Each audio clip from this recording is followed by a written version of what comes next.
చెప్పండి, రాధా గారికి ఇంకేం బ్యాడ్ హ్యాబిట్స్ ఉన్నాయి? నేను చెప్పను. చెబితే ఇంటికి వెళ్ళగానే నా మోచి వెనక్కి విరిచి వీప్ మీద గుద్దుతాడు. ఎందుకు వంక? చాడీలు చెప్పడానికే వచ్చింది, చెప్పు. బాగా పుస్తకాలు చదువుతాడు. అది బ్యాడ్ హ్యాబిటా? చదవటం బ్యాడ్ హ్యాబిట్ కాదు. చదివి ఎదుటి వాళ్ళకు ఇంట్రెస్ట్ ఉందో లేదా తెలుసుకోకుండా క్లాస్ పిక్కుతావే అది.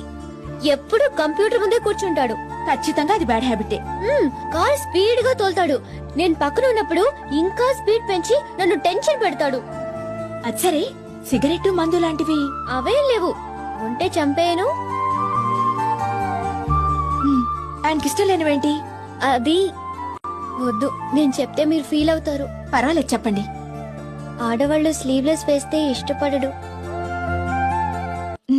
గోళ్లు పెంచుకుంటే అస్సలు ఇష్టపడడు. ఆయనకి ఇష్టమైనవేంటి?